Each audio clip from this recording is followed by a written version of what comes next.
하나님을 사랑한 사람 히스기야를 통해서 오랫동안 방치되고 더럽혔던 성전이 정화되고 정기적인 예배가 다시 확립되고 유월절 역시 다시금 성대하고 거룩하게 지켜지게 됩니다.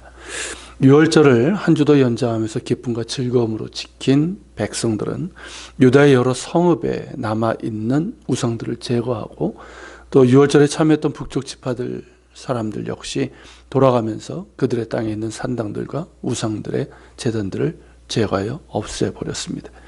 이런 자발적인 행동이었는데요. 우리가 거룩하시고 살아계신 하나님을 바르게 알고 예배를 통해서 그분과 바른 관계를 맺고 또 예배를 통해서 주시는 은혜와 축복을 누리게 되면 우리 안에는 자발적인 거룩과 순종의 마음이 일어나게 됩니다. 그래서 당시 이스라엘 백성들이 그랬던 것처럼 우리 가운데 하나님 보시기에 합당하지 못한 것들, 하나님보다 더 우선시했던 우상들을 제거하고 거룩과 순종의 삶으로 향할 수 있게 되는 것이죠. 이를테면 은혜가 이끄는 변화이고 개혁이라 할 수가 있습니다. 그러므로 우리가 힘써야 될 것은 은혜의 자리에 있는 것입니다. 그 은혜의 자리란 말씀과 예수님을 깊이 묵상하면서 하나님을 바르게 알아가고 예배를 통해서 하나님과 올바른 관계를 맺는 것이죠. 우리가 하나님을 아는 지식을 사모하며 예배를 통해서 하나님과 올바른 관계를 맺어가기를 힘써 나갈 때 그것이 은혜의 자리가 됩니다. 왜입니까? 하나님은 당신을 찾고 구하며 알고자 하는 자에게 당신을 나타내십니다. 하나님의 임재를 구하며 겸손히 하나님의 긍휼을 구하며 예배하는 자에게 은혜를 베푸십니다. 하나님을 아는 지식이 우리를 거룩하게 합니다. 하나님을 예배함이 우리에게 하나님 아닌 다른 우상들을 몰아냅니다.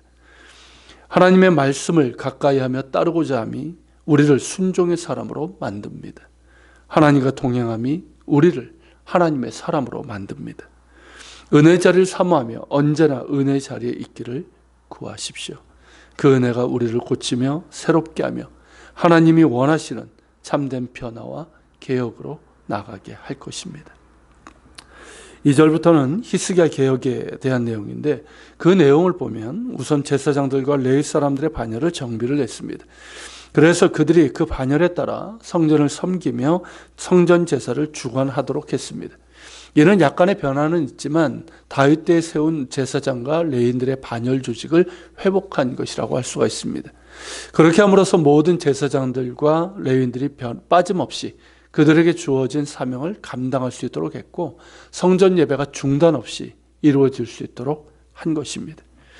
두 번째는 성전 예배와 제사장들과 레위인들을 위한 재정 문제 해결입니다. 성전 예배가 중단 없이 이루어지기 위해서는 재정적인 지원이 이루어져야 합니다. 또한 하나님과 성전을 섬기는 제사장들과 레위인들의 생계를 위한 지원도 이루어져야 합니다.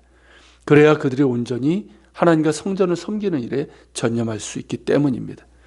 그래서 하나님께서는 일찍이 모세를 통해서 성전에 드리는 예물뿐만 아니라 11조를 명령하신 겁니다.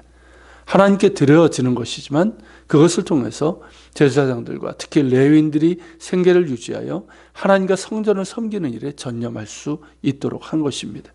그런 의미에서 바로 레위인들의 기업은 하나님 자신이라고 말씀하신 것이죠.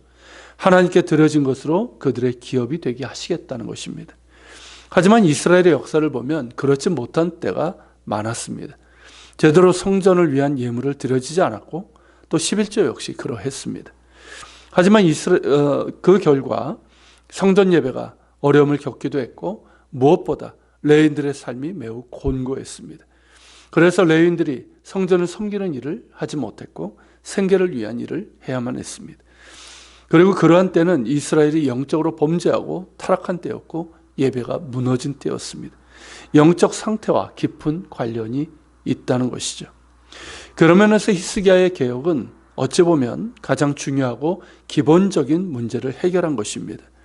먼저 히스기야 자신이 자신의 재산 중에서 성전 예배를 위해서 드립니다.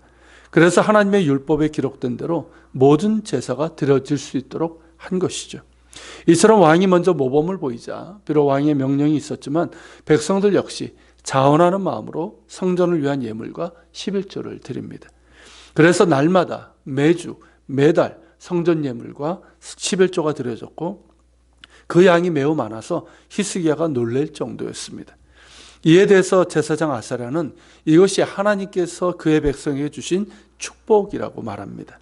백성들이 인색함이 아니라 자원하는 마음으로 드린 것도 축복이지만 이토록 풍성히 드릴 수 있도록 하나님께서 채워주신 것이니까 축복이죠. 하나님께서는 자원하여 드리는 자들을 기뻐하시며 더욱더 큰 은혜와 복을 주십니다. 다른 것도 아니고 하나님께서 명령하신 대로 순종한 것이고 하나님을 온전히 예배할 수 있도록 하는 일이기 때문에 그런 것이죠.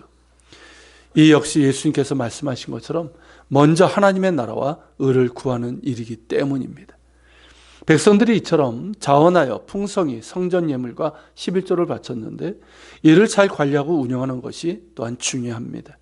자칫 재정에 관한 문제가 생길 수 있고 사례 지급에 있어서 제사장들과 레위인들 가운데 소외되거나 차별받는 일들이 생길 수 있기 때문입니다. 히스기야는 이를 위해서도 조처를 취하는데 그 핵심은 재정관리의 투명성과 지출에 있어서 치우침 없는 평등성이었습니다. 그래서 백성들이 드린 예물과 11조는 투명하게 관리되었고 이 제사장들과 레위인들의 생계를 위한 지급에 있어서도 공의롭게 이루어졌습니다. 제사장들과 레위인들을 위한 이 사례에서는 외진 성읍에 살고 그 이름이 족보에 기록되지 않았던 제사장들과 레위인들에게 우선적으로 지급이 되었습니다. 요즘으로 한다면 농어촌 교회나 작은 미자립 교회의 목회자, 부교역자, 그리고 사역지가 없어서 어려운 생활을 하고 있는 무임 목사들에게 우선적으로 지급됐다고 할 수 있는 것이죠. 그렇게 해서 누구도 소외되거나 차별받지 않고 평등하게 모든 제사장들과 레위인들이 율법에 기록된 대로 생계를 위한 사례를 지급받게 됩니다.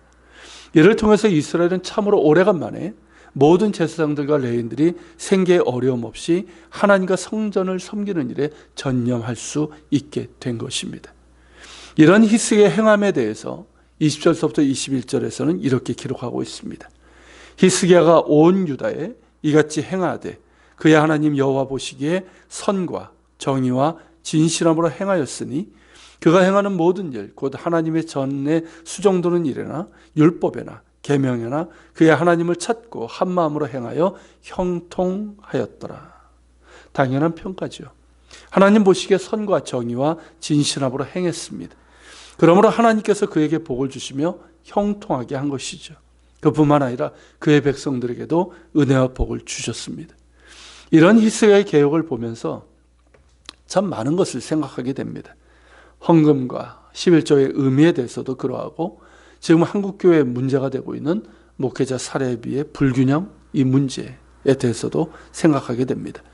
결국은 우리가 하나님 보시기에 어떻게 행하고 있는가의 문제인 것 같습니다.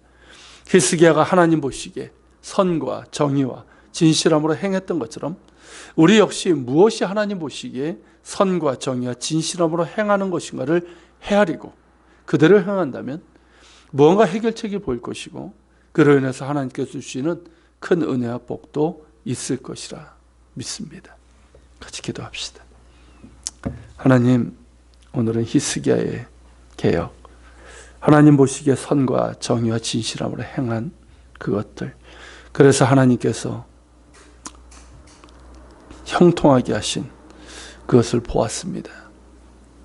주님, 이것을 통해서 우리 자신을 돌아보고 한국교회를 돌아보게 됩니다.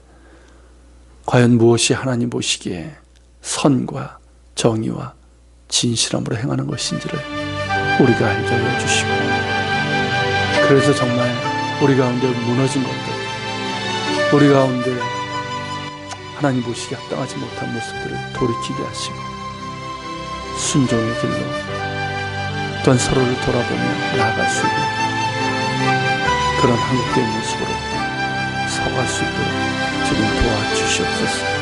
우리 같이 기도하며 주님 앞에 나아갑시다.